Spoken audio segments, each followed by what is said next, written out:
Can anybody see me? I love this part of streaming. Is it working? Who knows? Okay.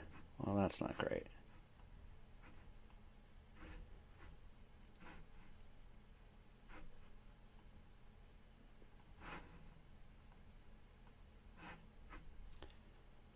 And it looks like the microphone is picking things up.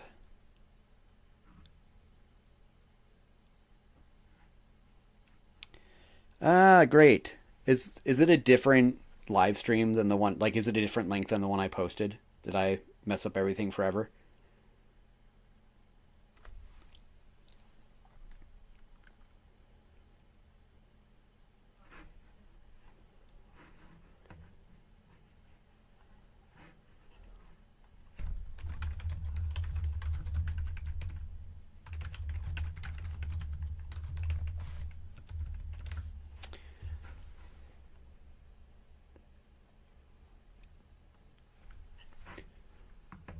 Doing great here. Just real normal stuff. Like I really know what I'm doing. This is a good time.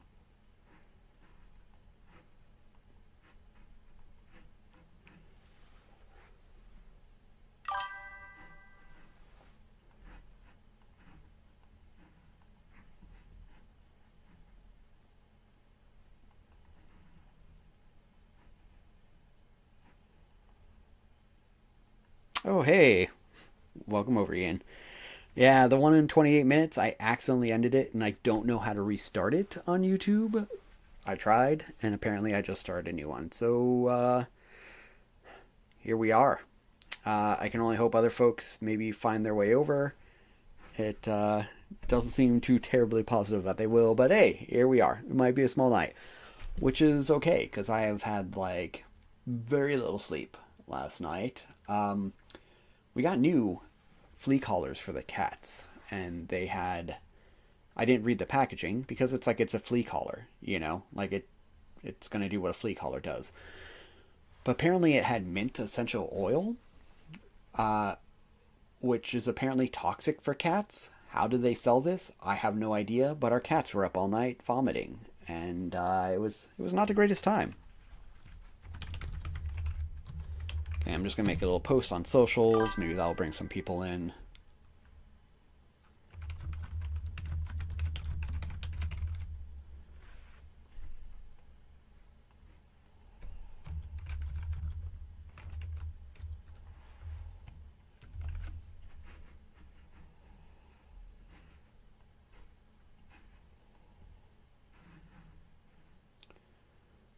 And there we go.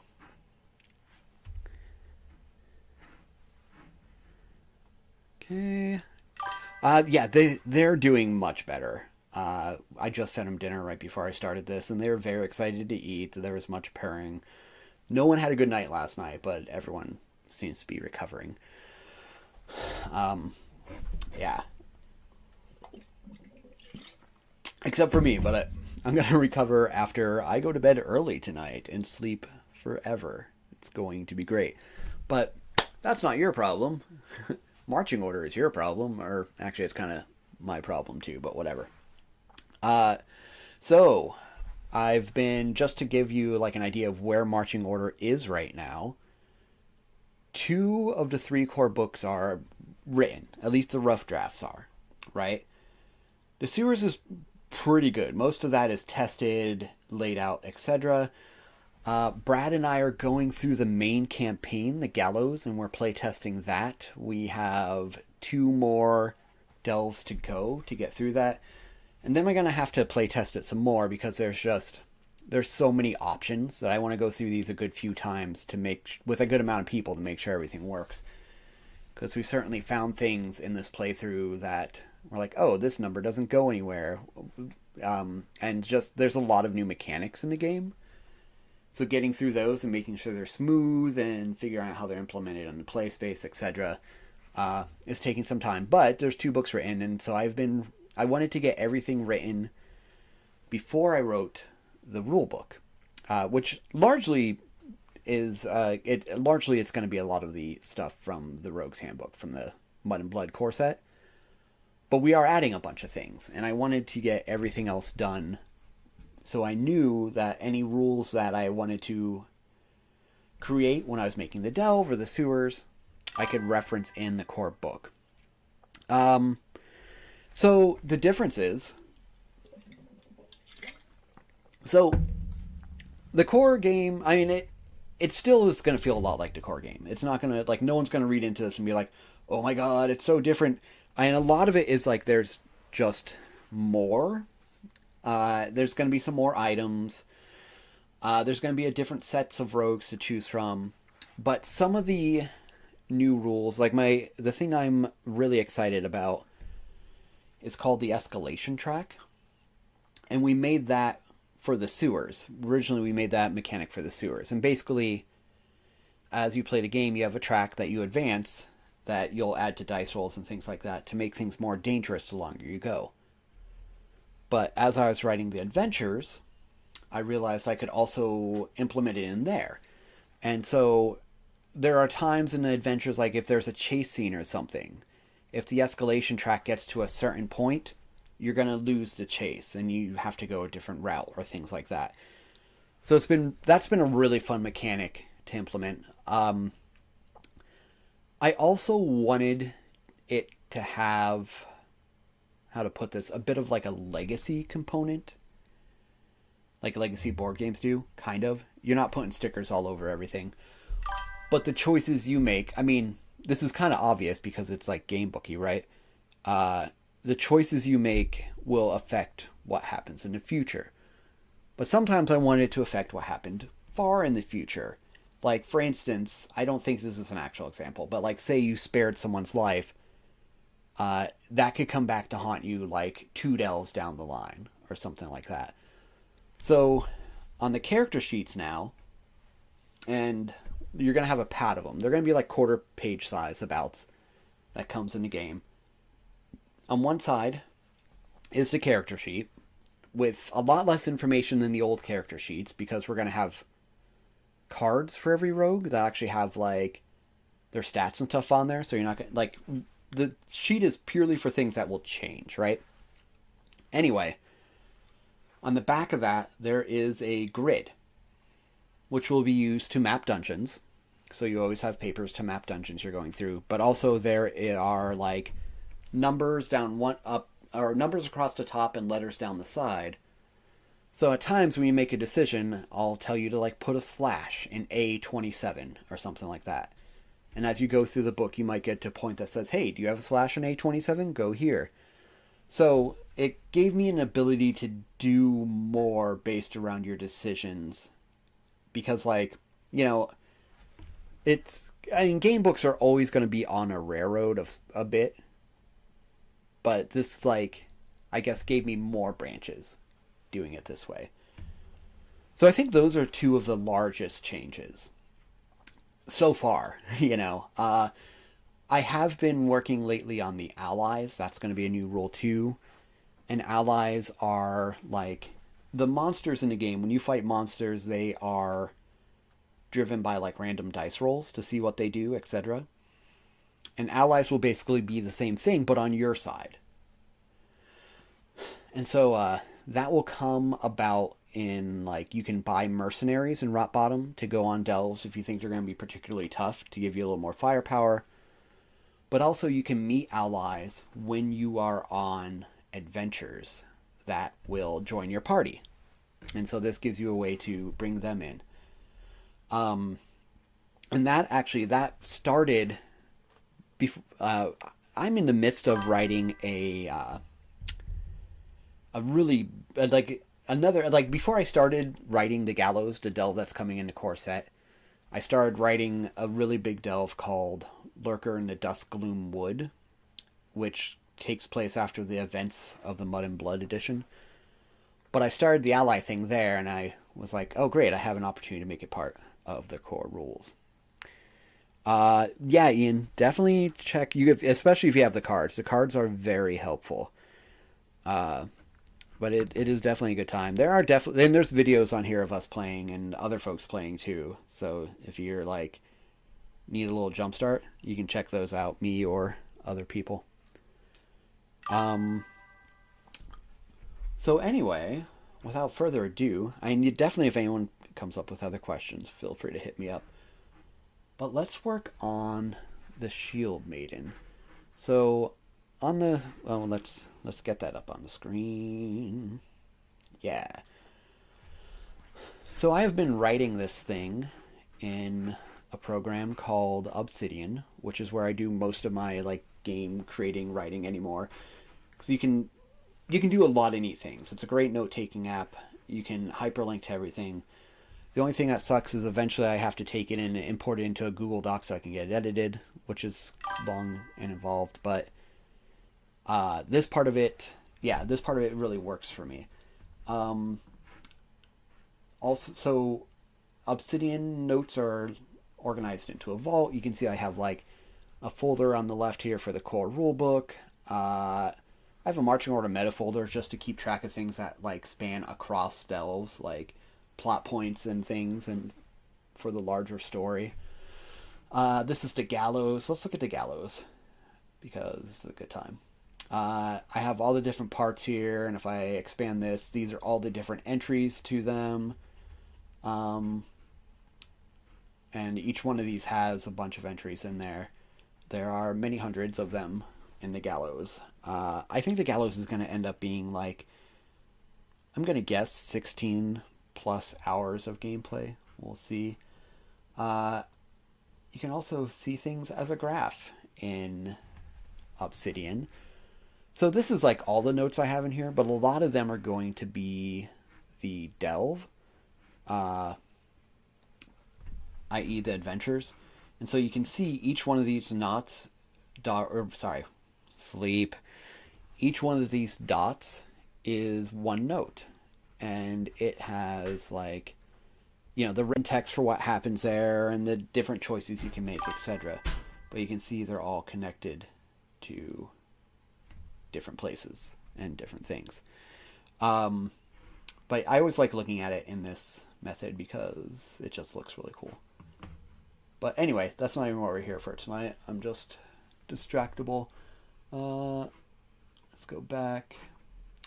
This is my Welcome to Rot Bottom chapter where I am detailing the rogues and things you can buy, etc. And since you are all here, I'll give you a sneak peek of what rogues are going to be in the new edition. I don't know if we've done that anywhere else yet, so that'll be fun, all three of you. There'd probably be more if I managed to link things right and got the stream started correctly, but hey, here we are. So we got some classics. We're going to have the Alchemist, who was in the first one. You can collapse these too so they don't take up so much screen real estate. We're going to have an Archer, which is came from the first one too. The Assassin is going to be new. And the Assassin is one I'm currently playtesting when Brad and I are playtesting, I'm running the Assassin. The fun things about the Assassin, like I've also, another new mechanic, we've added reactions to this. So actions that rogues can do that have a trigger. If the trigger is met, they can automatically do the reaction. The Assassin has some counter attacks if they're attacked. They don't have a lot of health, and their defense isn't super high. So they're not like super tanky, but with their counterattack reactions, they can do a lot to negate the damage. It's kind of like move out of the way and hit type of thing. They can also hide like the Thief could in the first edition. Yeah, Assassin's new. Construct was in the first one. Doctor was one of the core first ones.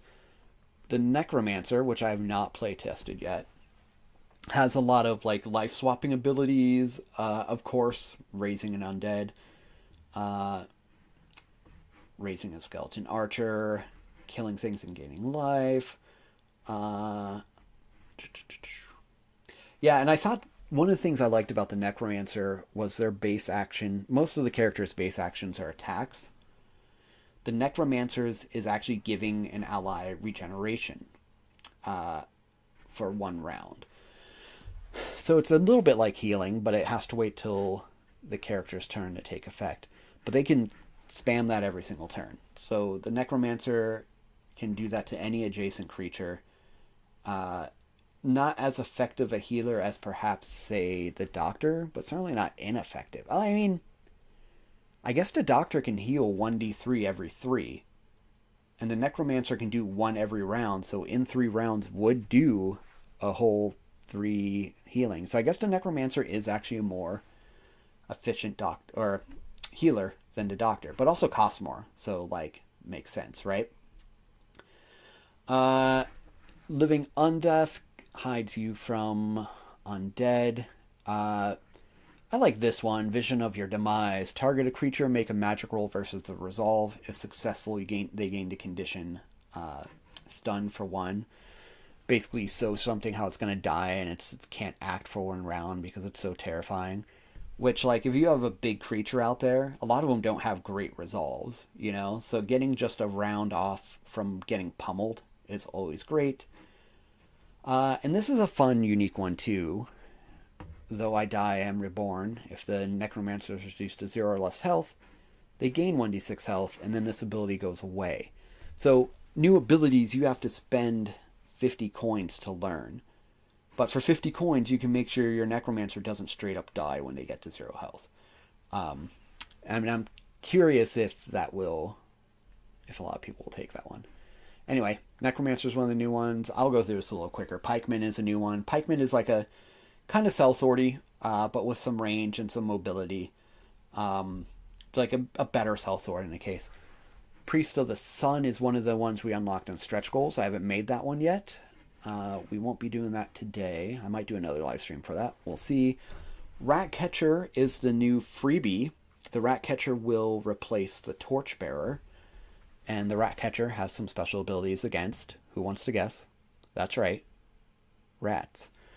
And the Swashbuckler, who also not the greatest defense for the most health, but has a lot of, like, has 2 different parry reactions to not get hit. The Swashbuckler is a reaction machine, and they get a throwing knife so they can hit things out of range if they can't reach anything. Yeah, that's what I'm thinking about the 50 gold spent for a harder adventure. And if you have a lot of, so the wizard, which is not in this edition, like, it'll show up again, don't get me wrong, but the wizard won't be in the core rules of this, is in some ways the same as the necromancer in the sense that, like, they're a little bit of a money suck, but once you get them buffed and you get all of their abilities, they become quite formidable. So they're the type of character to get when you have the coin to do so. You know, they're not a starter character. But yeah, like, once you have the necromancer and you have that coin, if you can get that, like, if you die, you get more, immediately get more health, and don't die, like, that's a pretty good, like, if I was a necromancer player, I would strongly consider that one. Then it gets into the general store, but let's go for the sellsword, or the Shield Maiden, because that is why we're here. So I'm just going to copy and paste the sellsword just to get the template for all the character stuff. So I don't have to retype everything, I just kind of like fill in the slots. This is harder than I thought to copy tables. Hope you like my story. Okay, we'll come back for the flaws and the whatnot. Okay, so the Shield Maiden. Shield Maidens were from Norse sagas, and, like, to arguably different degrees real life. They were, like most societies, Vikings were a gendered society. Men did one thing, women did the other. But that wasn't to say that there wasn't mobility within that,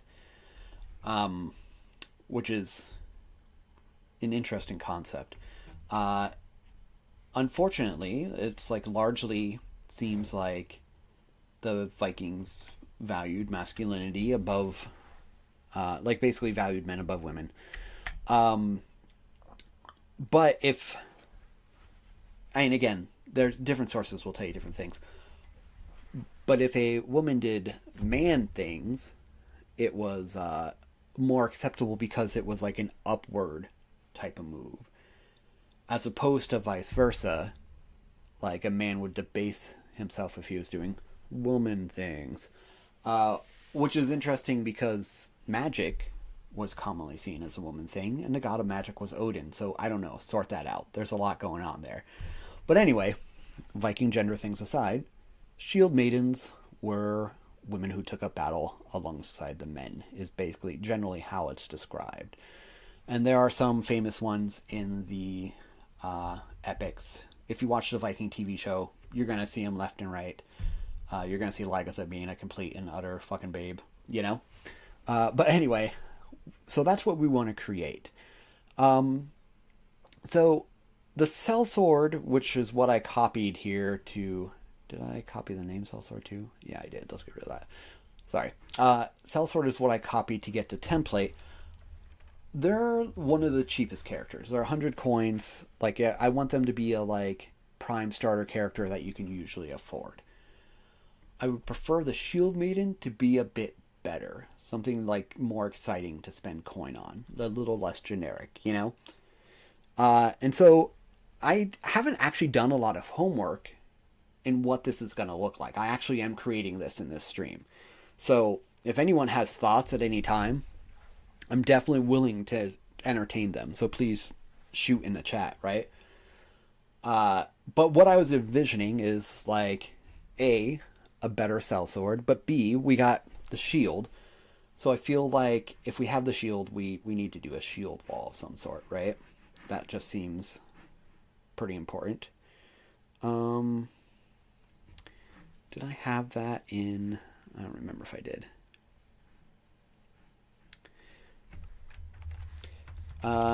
So yeah, sorry. I suddenly thought when I said that, because we did the second adventure we published, Master of the Onyx Tower, did have a berserker in it, which, you know, I feel like they can be friends.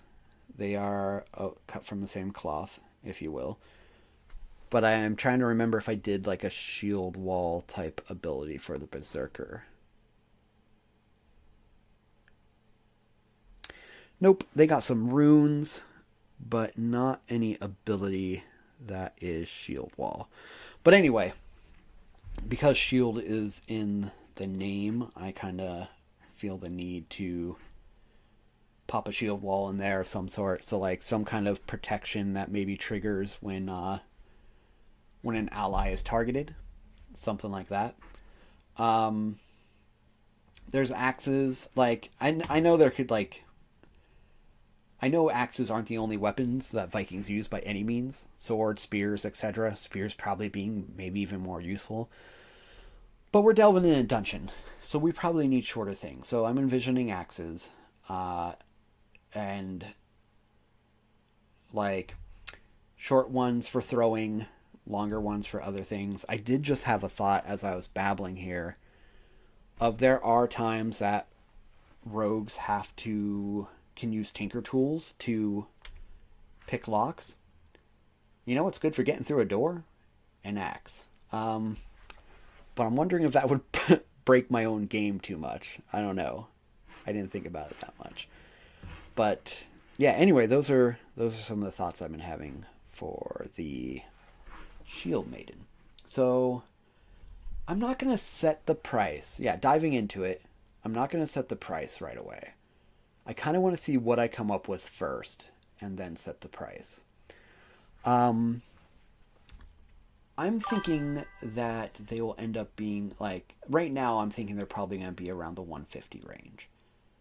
Kind of mid, like not at the top of the level like the Pikeman and Necromancer, but definitely better than like your starters, right? But yeah, we'll see what we come up with. So we're going to raise the physical by 1. We're going to go +2. And defense, I'm imagining them maybe slightly less armored, so we're going to go with a 3, but we're going to make up for that with some health. We're going to go 14. But before I totally decide on that, how much health did the barbarian have? 16. Okay. Because I didn't want to outdo the barbarian as far as health went.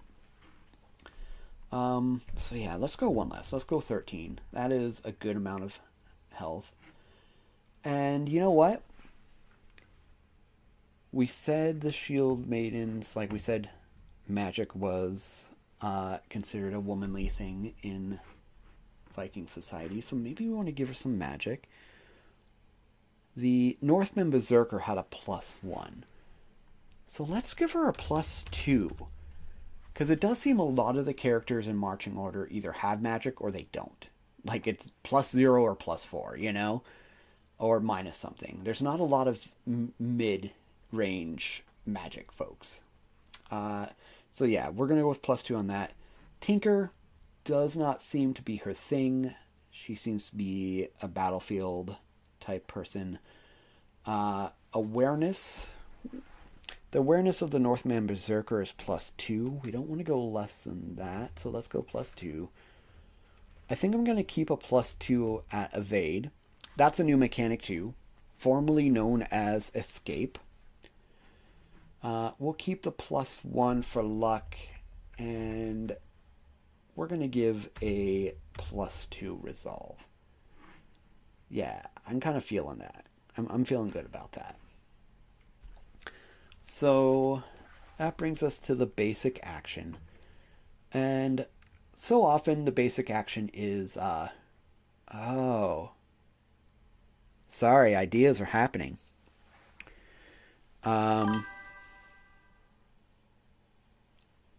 Yeah, so, you know, a little bit ago I mentioned like, oh, yeah, Vikings used a bunch of different weapons. What if, what if that was the Shield Maiden's thing? And that could give her a bunch of different range and kind of be like, you know what? I'm going to give her a +1 to Tinker and go back and do that. She's going to be, I'm feeling really utility here. Like, not exceedingly great in anything, but able to do a little bit of whatever. Yeah, like that spell sword kind of thing is how is a little bit how the Berserker and Onyx Tower turned out. And that, like, yeah, they could go Berserk and everything, but they also did some runic magic type things. And when I did that, I had no idea I'd be making the Shield Maiden. Or I might have maybe divvied those type of things up, but here we are. Okay, so I think the basic attack is going to be hitting someone right next to her with an axe. So something she can use when she is like right up front and ready to hack and slash. A magical Swiss Army knife. I like that. So the question is, what do I want to call that? We're going to target an adjacent creature and make a physical attack roll versus the target's defense. Whoops. What is happening? So then that's like kind of the basic attack on so many of them. And I'm okay with that. So for anyone who doesn't know how that works, marching order runs on d6s. So we'd run a d6, add her physical with a +2, and then you would subtract the target's defense from that. If it's a positive number, that's how much damage you would do. So let's say the target is a giant rat, which has, I believe, a defense of 1. And I rolled this to attack, and I rolled a 3. I'd add her physical +2 to get a 5. Subtract the giant rat's defense of 1 to get a 4. And the giant rat would take 4 damage. Giant rat only has 3 health. That would kill the giant rat. I know this because I've been killing a lot of rats in this game lately, down in the sewers. Okay, so hack and slash was the name of the sellsword's basic action. Let's go to axe to the face for now, for the name of that basic one. And I keep saying basic attack, like that is what they start with for free. Like every character has at least 4 actions. Some of them have up to 6.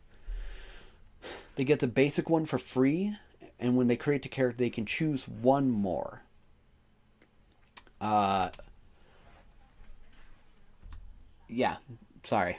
Brain went off the deep end there. You can choose one more. That's it. That was the end of the statement. So you start out with 2 of them, and then you can buy the rest of them over time. Ooh, yeah. Sorry, I like axe right between the eyes. Thank you, Kim.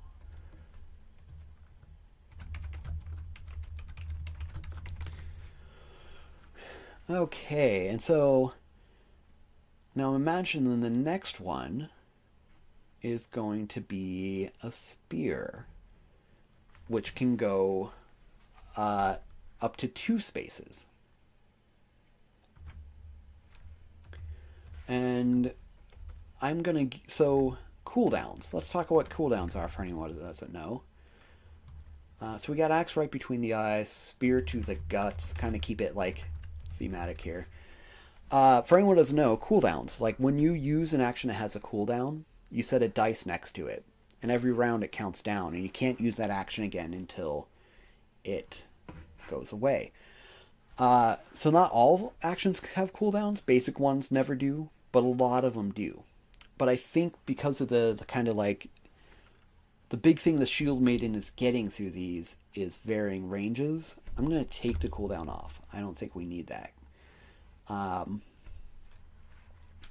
I am going to copy the text from the sellsword because it says basically what I want to say, and I'd like to be consistent because my editor is always yelling at me to be consistent, and I'm always not because I am terrible. Okay, so nothing special there either, in the sense of like, it's just doing damage. The attack isn't doing like anything else other than damage, and I'm kind of okay with that, right? So we have the axe that's going to target the thing next to her, the spear, which is going to target something up to 2 spaces away, so she could be second in the marching order and be a like kind of like a backup tank, which 13 health and 3 defense, that's not too bad. Let me look at the Northman Berserker, who has 12 health and 2 defense. So the Northman Berserker was worth 160 coins. So right now I'm thinking I might be missing the mark of her being mid-range in terms of cost, because like she's just looking better than the Northman Berserker that came before her, so I can't charge less than that, because I'm not going to go back through the Onyx Tower and scribble out every single number of the hundreds of copies we have and rewrite it. I don't think anyone's going to ask me to, but you know. Okay, so we're gonna have a throwing axe.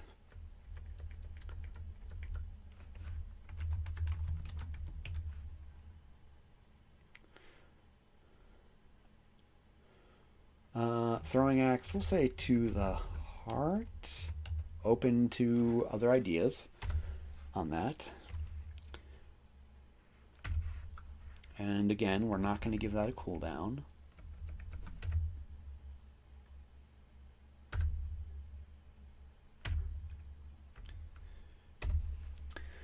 And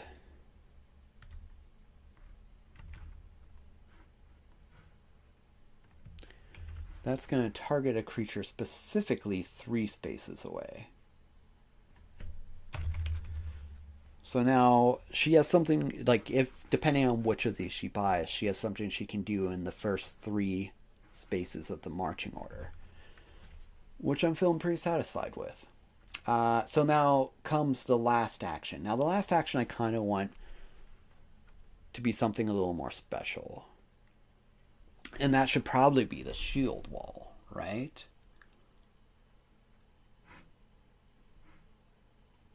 Yeah, because we do definitely want to get that in. So that will be our shield wall, and that will I'm feeling a cooldown of 3 for this, so she can use it every 3 rounds. And it will target an adjacent creature. They gain the condition. Let's look at conditions. I think I want to go protected, but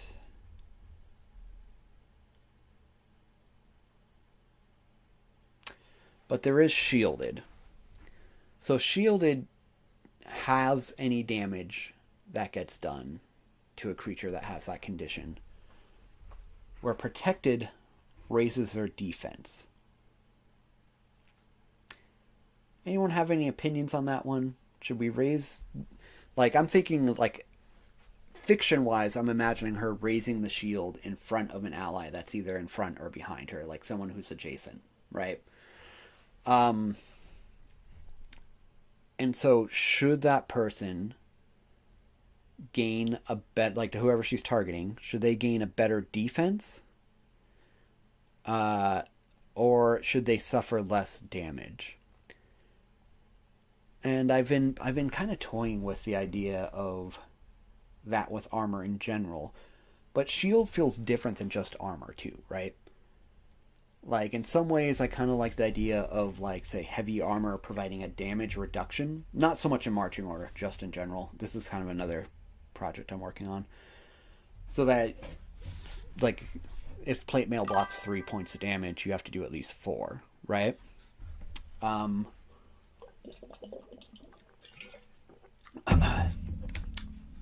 Where instead of just, like, making them harder to hit. Shield wall should fully block or stop one attack, maybe. Thinking about it.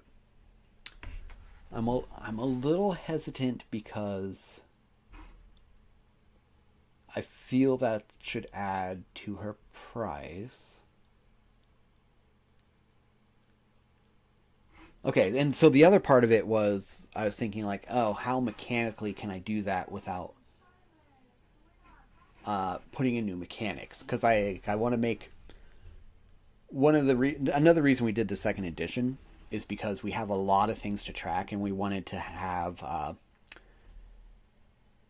components of which to track everything, you know, to make it a lot easier. But I think if I were to, like, say, give them protected and just have it be like plus 10 or something like that, right?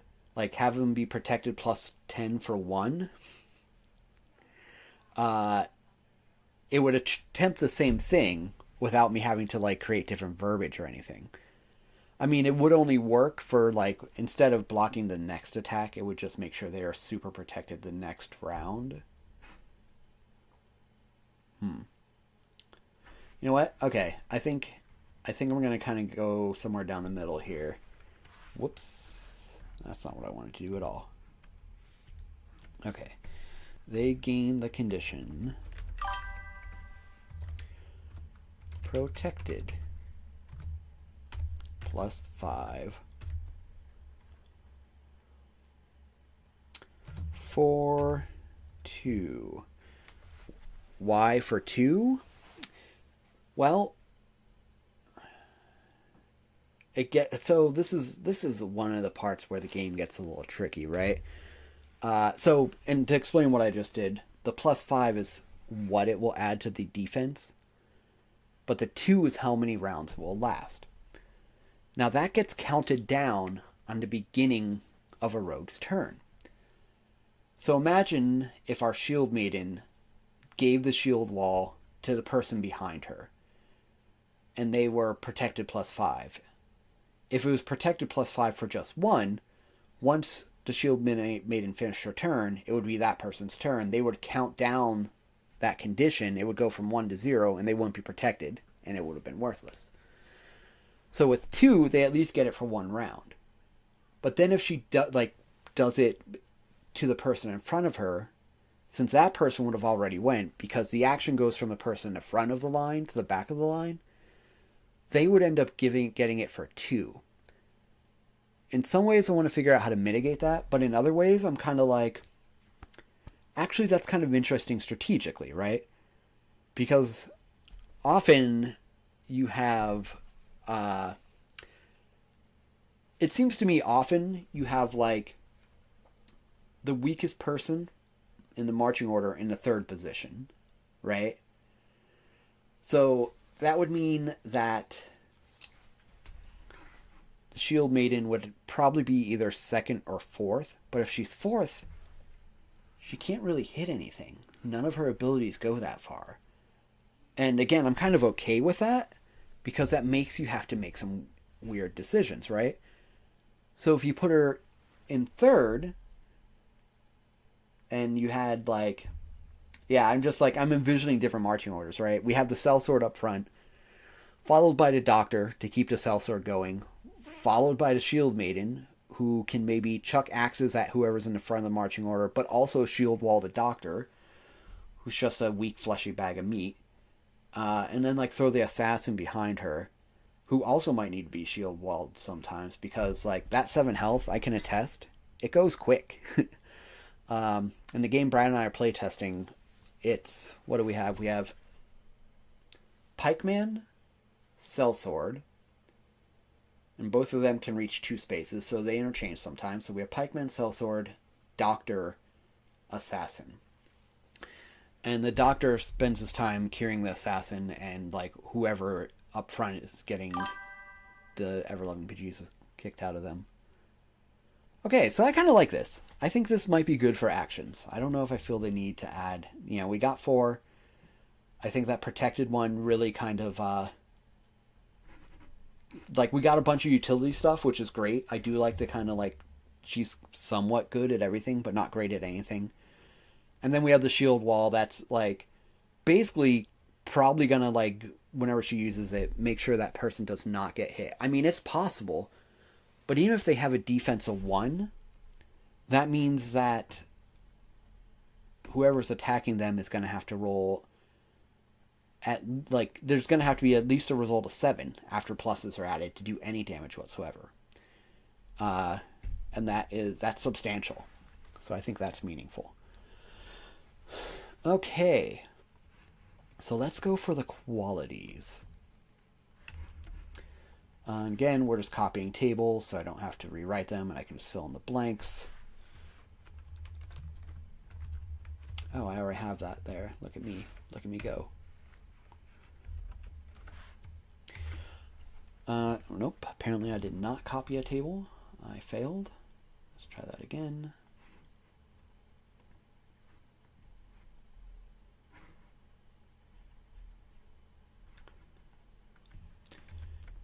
So you might be asking yourself, qualities, what's that?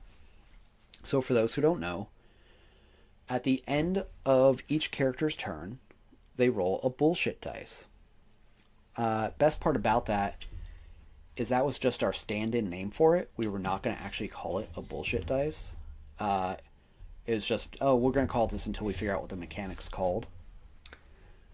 And it just fit the game so much, and we liked it so much that we kept it. It went to print as the bullshit dice, the bullshit phase.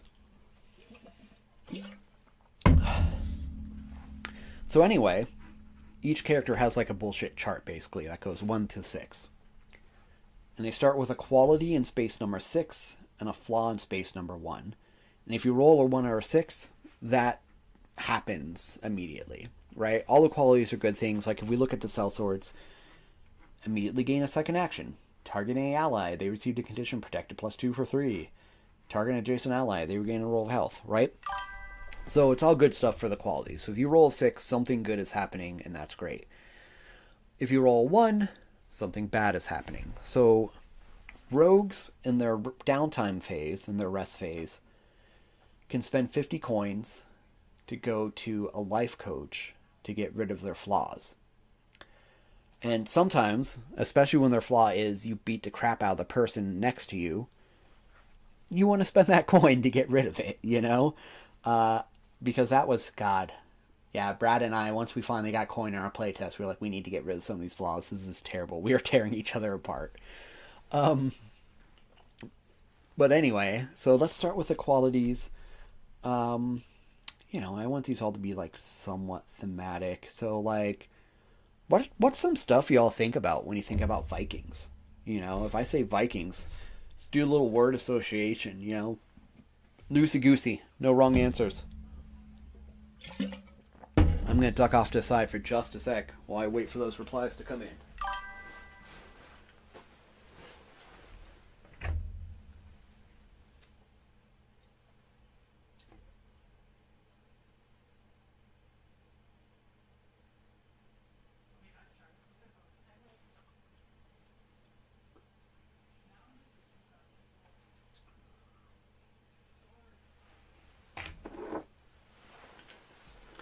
Did I miss anything important? Dumb ways to die. Oh yeah. We gotta get a Loki one in there. Um, the Northman Berserker has a flaw. Because a lot of this is like thinly veiled and hinting at its source material. Yoki, vile god of trickery, is that you? It's me, Bronan. Uh, and it gives the Northman Berserker the condition fooled. Yeah, we gotta work some Valhalla in there. Okay, I don't even know what this is gonna do yet, but I just like it enough that like let's.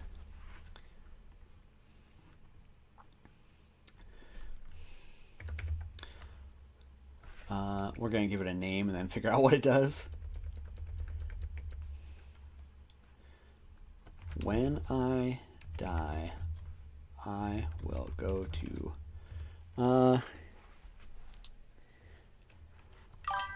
Valhalla.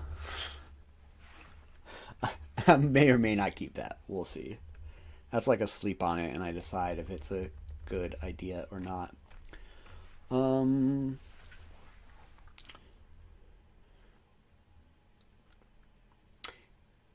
That seems like.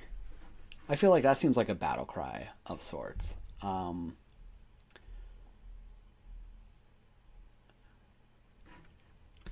going to go with gain the condition inspired +1 for 2. So what that means basically is at the end of her turn, because that's when this would happen, she would gain inspired +1 for 2 rounds. On her next turn, that would count down to 1, right? Before she ever got a chance to use it. So really it's just going to apply to 1 dice roll. But inspired gives a +X bonus to any action rolls they make. So let's make that +2. It's only going to last 1 round. So she'll get a +2 to whatever whatever she does the next round. Maiden's Mead. You know what? I'm going to almost do that like exactly what you said, Kimber. Maiden's Mead. And we're going to go with regain 1d3 health. There's only a 1 in 6 chance of it happening. And then after that, there's like, it's a dice roll after that. So we'll give her a little more than 1 health. But I like that. Let's make that bold.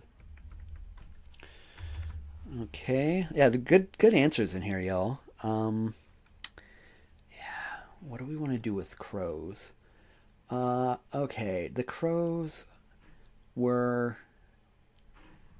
like Odin's like spies, right? In a sense. I mean, I don't know that he would have called them spies, but like he would see through their eyes. Let's do a little Googling.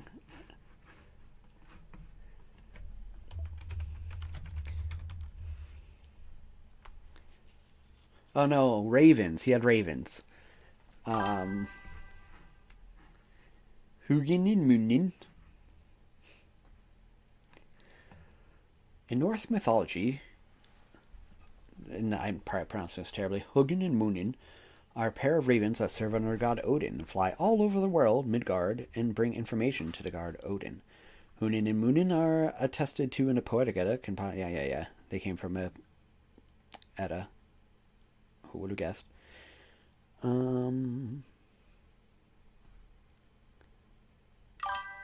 In the Poetic Edda, a disguised Odin expresses that he fears the ravens may not return from their daily flights. Okay, so yeah, they bring him information from everywhere. So how do we want to implement that into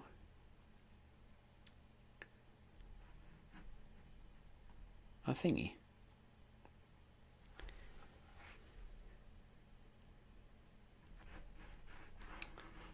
Let's see. I feel like, bringing knowledge. Do we have any... you know what we're gonna do?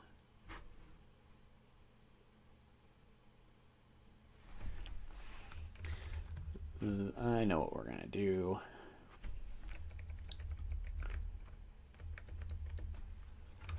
The ravens bring me knowledge.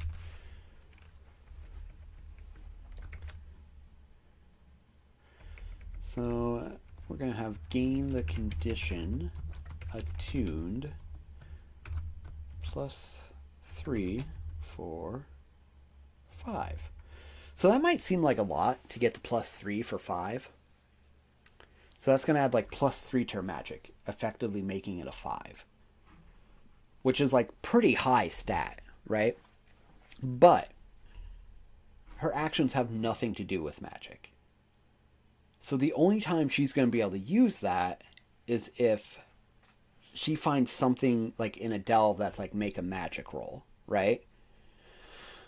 So to make that useful, it's going to have to be around at a very specific spot. So I thought like, hence the like, let's make it high, but also for a long time, because rarely will she be able to use it.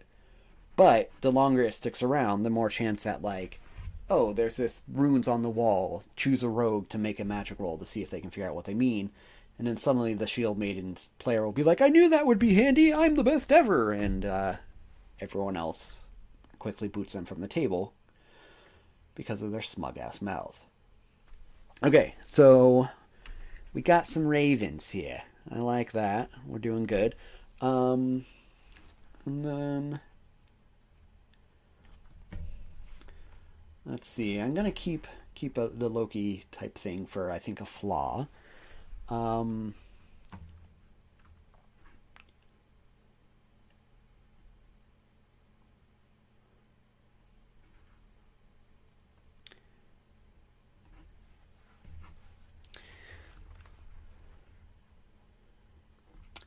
what I'm trying to think of a title for it, but what I'm thinking next is like a battle cry. And that will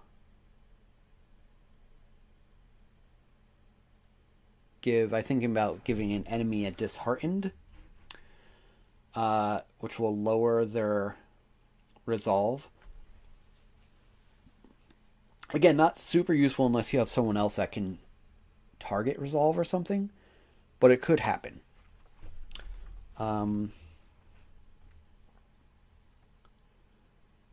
Oh, you know what else I should really include here? The Valkyries.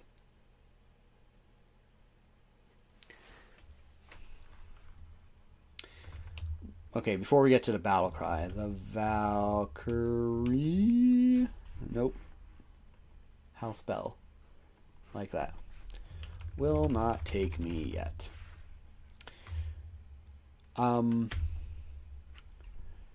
Robert Eggers' The Northman was a fantastic film, and if you want a good view of Valkyries, go ahead and watch that. God, it is wild and eerie, like everything he does, and I loved it. But Valkyries were like, they would take the dead, they would collect the dead off the battlefield to take them to Valhalla.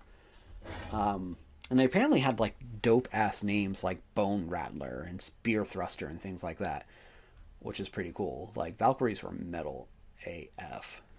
Okay, so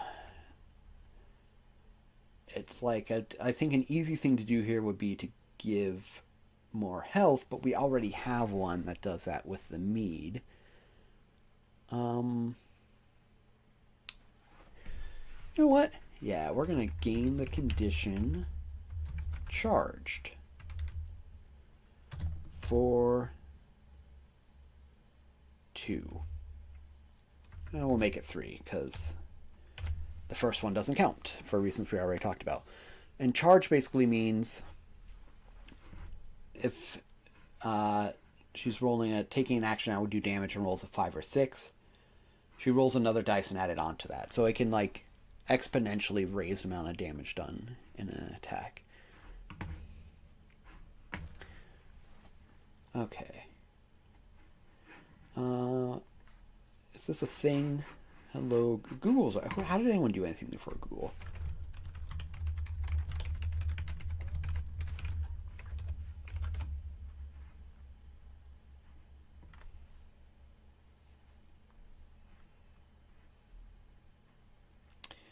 Looking at what some Viking battle cries were.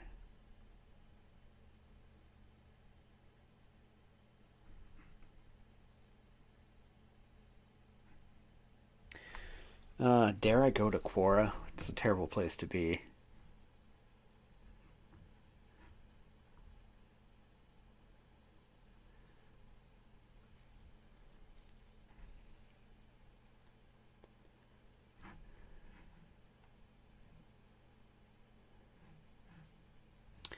Okay, Fram Bodman, which loosely translates into forward free farmers, which I can dig.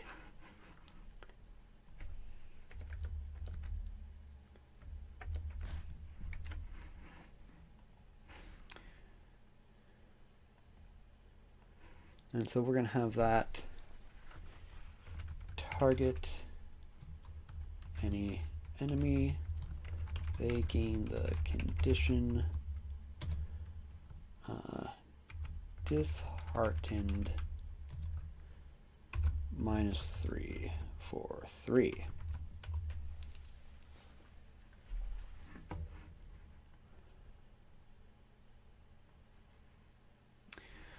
And okay, we need one more quality, one more good thing to come out of the Shield Maiden.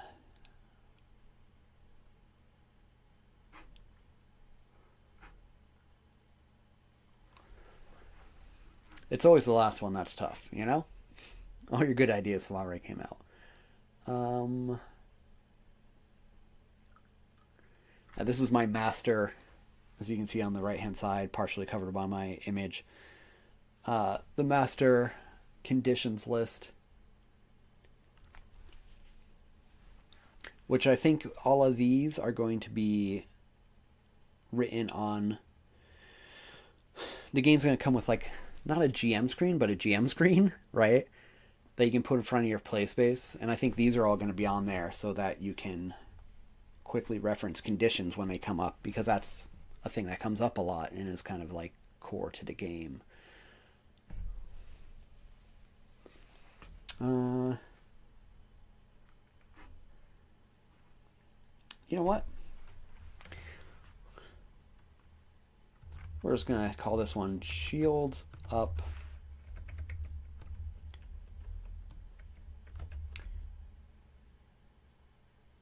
and it's going to be immediately take a shield wall action even if you do not have that action available to you.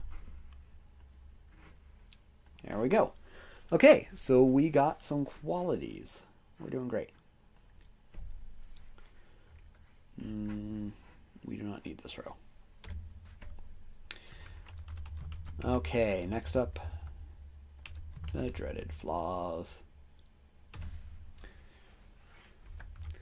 So if you want roll a 1 on the bullshit dice, that is when the flaws come. And we're just gonna paste a table in there.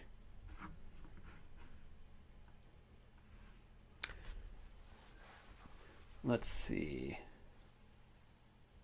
Oh, speaking of seeing through the mist, it's actually kind of, the sun's come out now, but it's been super rainy here. And this morning, when I was like tired as hell, it was very like Silent Hill out there. I've been playing in a Call of Cthulhu campaign as like a player, which is very rare for me. And it's actually set in Vermont, which is where I am now. Um, and that's been kind of fun, especially going home afterwards in the like complete dark on the old country roads, making up cryptids as we go. It's been a good time. Okay, so flaws. Um, Yoki, you son of a bitch. Um, what is that going to do? Not sure. Sometimes you got to name them first and figure that out afterwards. Oh, yeah, great.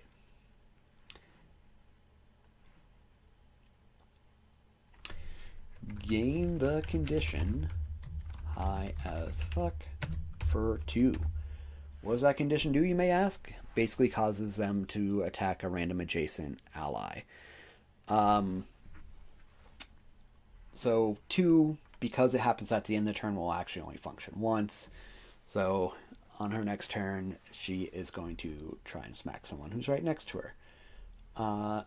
And obviously, all that mead went straight to my head.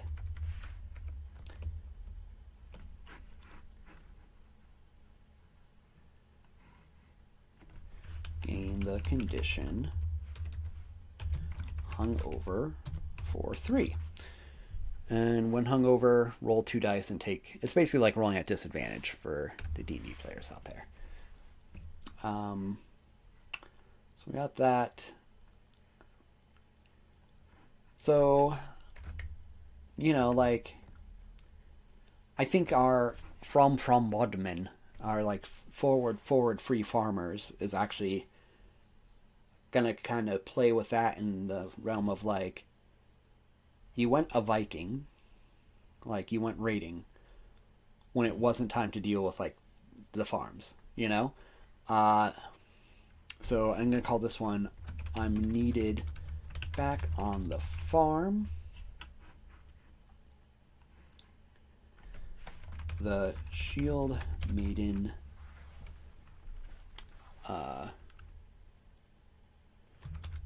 retreats, or no, that's not an actual game word in this, moves back 1 space in the marching order. If she is already in the rear of the marching order, roll a dice.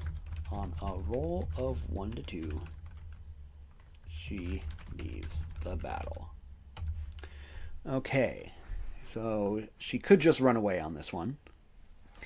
In the middle of that, I had an idea for another one. Oh, yeah, you know what? I'm going to rip one off right from the Northman Berserker.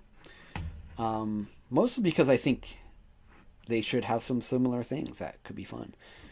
And we're going to call it the exact same thing and use the same text and everything and just modify it so it doesn't say Northman Berserker.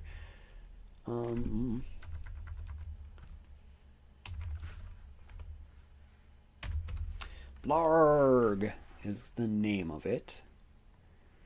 And the action is...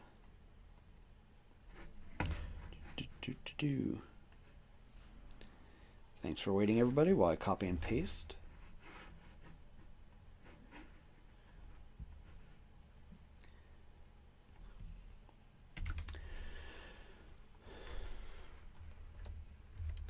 Immediately advance 1 space in the marching order. If the, and we'll change that to Shield Maiden, is already at the front, an adjacent enemy makes immediate physical attack roll versus her defense. Basically, she's too excited. She's charging forward, No time to wait.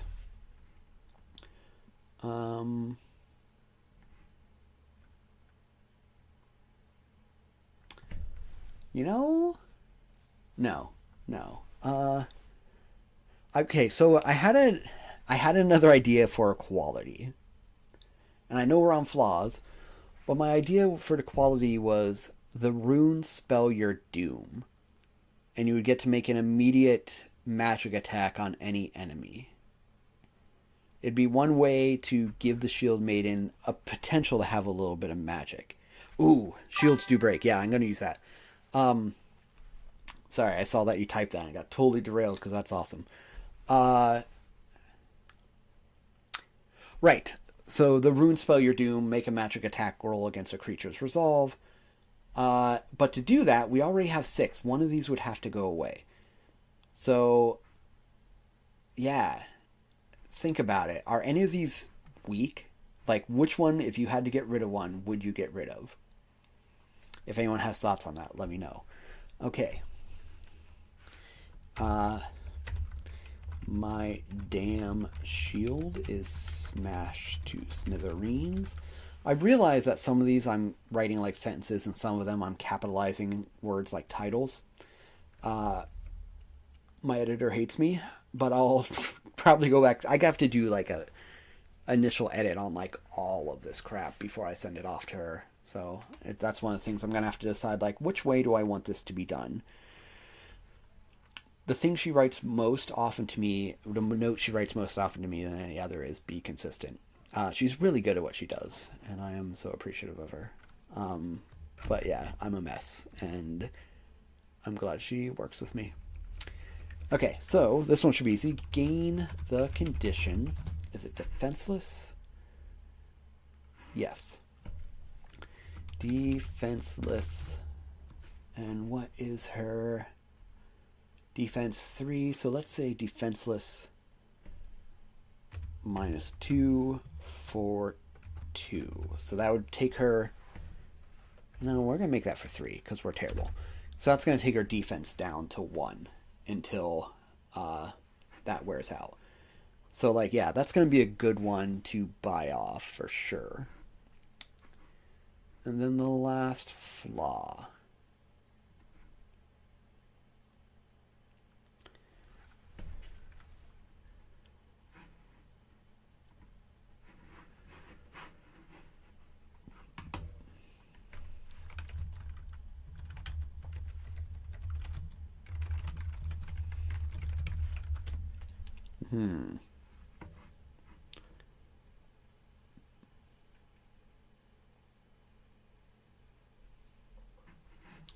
You know, I always just like them hitting people next to them. I love the chaos it adds to the game. So we're going to go with that. But for the text, you dare call me an oath?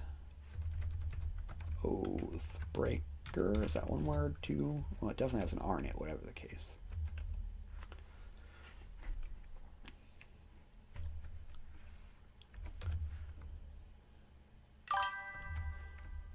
Just punch a dude.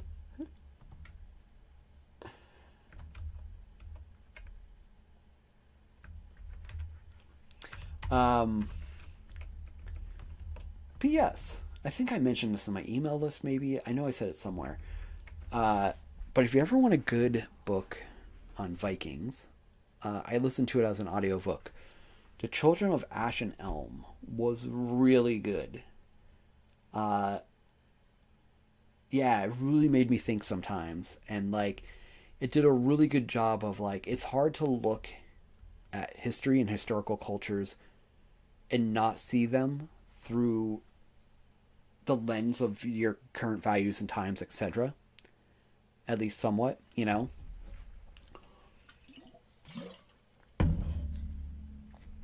Sorry. But it did a good job of, like, breaking that down at points and being like, yeah, they didn't just have stories about, like, werewolves. They, like, literally believed in them. You know, like, shape changers were a thing. Like, your neighbor could be a shape changer. And they would almost be like another gender, you know? And it broke down, like, the different parts of what they believe make up, like, and when I say Viking, I don't mean Viking. I mean Norse folks of the time. Because Viking is a thing you did, not a person you were. But the different parts of, like, their soul, so to speak, like, a person had different things and almost like different beings within them. It was really fascinating. It did a great job of wading through all that, and it was called The Children of Ash and Elm. Target an adjacent ally and make a physical attack roll versus their defense. And we want to target a random adjacent ally, so that they don't get to pick. They have to roll to see which one it was. Okay, so is there a quality we should get rid of, or should we keep all these and not use the rune one?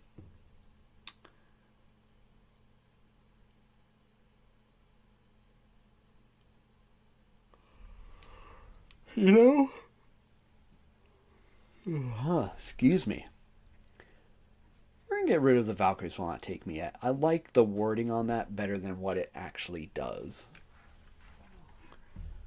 Like the title of it. So, there are 2 wolves. Exactly. Exactly. The runes say, you will meet your doom.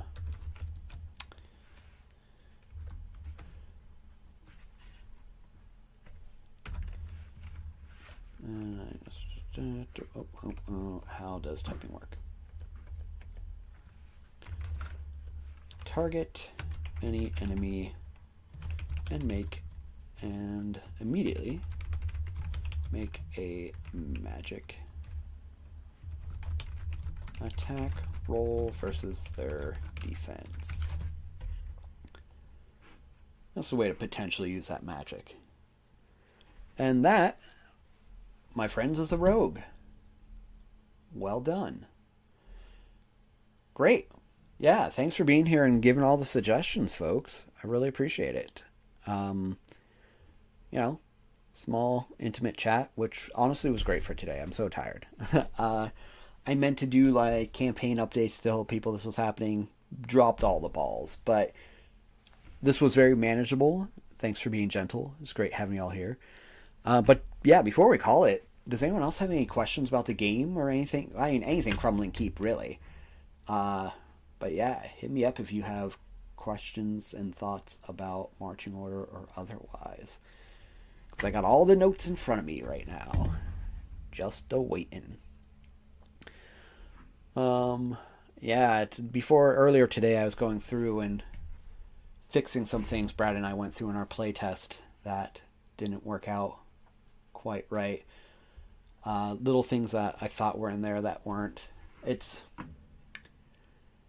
It's wild writing a fiction that is like branching like this, if that makes sense. How to explain this? I don't have any actual shots of like how it's going to be formatted in the book, but often, actually I think these do. Yeah, okay, these kind of have it. Let's find a good entry here. That was actually a good one. Like, if you're in this space, and this is just a sample, I think Brad's going to go back and do some really fun thing. You get to choose what direction you go, and that's kind of like, yeah, that's what passage you go to next. So writing something like this is weird, right? Because I write number 7, and then what do? I have to write one of these, but then they might have multiple branches. So it's taken me a while to kind of get a flow of how to do it, but I think I have a good one by now. Skirmish game stuff. What do you want to know about skirmish game stuff? Do you want to know about Gangs of Rotbottom or the Temple of Psytalk that recently came out? Oh, man. Which, speaking of, I finally got my copy of the Wooden Minis that we ran as a Kickstarter. Because Brad does all the shipping now, so he gets all the fun stuff first and then has to ship it to me. And that usually happens after it's shipped out to everyone else, which, like, fair. You know, we want everyone to get their product, and, like, I'm going to be the least likely to complain about it. But anyway, we kickstarted, we did a campaign where we kickstarted 2 sets of Wooden Minis, Goblins and Heroes. And I just got mine, and they are dope. I have not been able to actually use them yet, but that will lead us into the Temple of Psytalk. So we'll start there, Kim. Give me 5 seconds. I'm going to see if I can't actually... No, I'm not going to try and do that. I'll never be able to get on the camera. It's a fold-out pamphlet. The Temple of Psytalk is a pamphlet game we made. It folds out like as big as a roadmap. It's pretty big. It has some sections you cut out that has like cutout terrain on it and things like that. On one side is the battlefield with a grid, and on the other side is all the rules. And it's a miniatures agnostic little skirmish game. Like, really simple thing, but it's also really cheap. You know, like you get what you pay for, but totally worth the price. And while it is miniatures agnostic, it does match up with the wooden miniatures we made on like a 1-to-1 basis. You can use any minis, but our wooden minis are, you know, they're perfect for it. But it's a like very beginner-esque type of skirmish game, in a sense like you don't need rulers or anything else like you might if you're playing a miniature skirmish game at the table. I've only play tested it digitally because I also just got the physical copy of that. But I'm looking forward to getting a game of that. And I don't think that's on our website yet. Because we're still getting it out to international backers. And so once they get it, it'll be available to purchase on our website. And also, once they get all their stuff, we're going to do our next batch of wooden minis, which is Undead. I will put a link to that in the chat.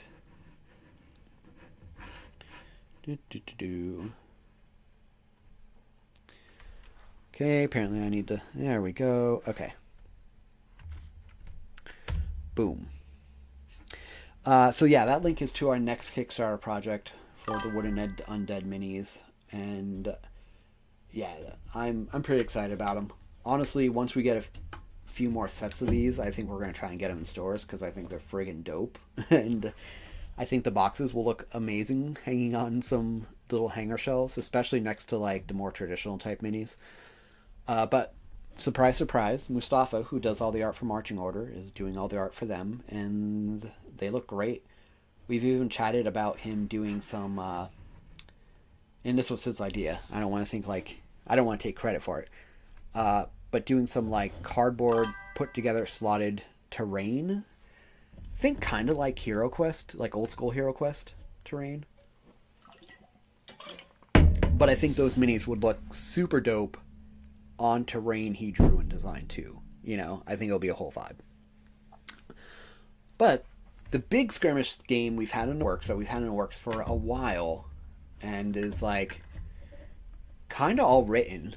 It could like, I want to get it play tested a bit more because there's just so many options I feel like haven't been taken. Is called Gangs of Rotbottom, and it is set in the Marching Order universe. It is miniature agnostic. You can play solo or versus, like 1v1. The solo rules need play tested yet for sure. Because I wanted to try the versus first, and I went through a campaign with a friend, and it was a lot of fun. But those worked rather well. But it's got a bullshit phase, you know, like it feels Marching Order-esque. And it's about like, if you've seen Gangs of New York, the movie Gangs of New York, and there's that very first scene where the kid is like kind of remembering things through the haze of like childhood magic, where two gangs are getting ready to fight, and like one of them is like down in the tunnels, like getting their gear ready, and like one of them's putting on like friggin' Wolverine claws and stuff. Like it's all like it took me a while to realize like, oh, this is through the kid's memory, so this isn't actually what happened, and that's why the rest of the movie doesn't necessarily feel like this. But that scene was very inspirational to Gangs of New York. But, you know, like Marching Order, you buy yourself a gang, you get your people together, you feel them. There's a bunch of different scenarios. I want to say there's like don't quote me on this, 30 plus scenarios, because I think there's like 5 to 6 locations, and each location you roll on a table to see what scenario you do. And locations like use the same type of terrain and things like that. But there's also like a lot of NPCs in there too. Definitely inspired by things like Frostgrave and Forbidden Psalm. Yeah, Kim. So funny story about it, Kim, is when we first put out Marching Order, and we were fulfilling the Kickstarter, the very first one, the Mud and Blood edition. Brad came to Chicago, where I was living at the time, and like we put everything together ourselves. Like we sorted every single deck of cards. We did everything. And so by like the end of day one, we had been going for like 13 hours. We were exhausted. Just 13 hours of constant sorting and packing and getting everything ready to go. And we were nowhere close to being done. I went to bed. He was sleeping out on the couch. And like 20 minutes after I went to bed, I came back out and I'm like, dude, I have an idea for our next game. And to his credit, he didn't just smack me. Because like there we are, just exhausted from fulfilling our first ever Kickstarter, which did like so much better than we ever would have expected. You know, like Marching Order for us, like scale wise, was a runaway success from the get-go, which is awesome, and I will forever be thankful for that. But yeah, so there we were, just like exhausted and like not knowing what we were doing, trying to fulfill this, and I'm like, hey, I got an idea for the next one. But that idea was for Gangs of New York, or I'm sorry, Gangs of Rock Bottom. But yeah, I look forward to putting that one out. I don't know exactly what it'll look like yet. Like if it's going to be a box set, like Curse and Coin is going to be, because there is room for like cards to be used in this game. So yeah, like part of me wants to give it the full treatment, like put a sliding drawer in there, like the Curse and Coin edition, etc.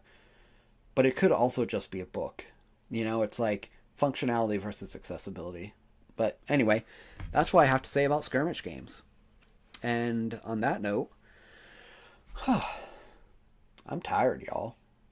I think I'm going to call it a day. But seriously, thank you all so much for hanging out. I appreciate it. Like, I'll definitely do this again and probably, hopefully, fingers crossed, have my shit more together when I do.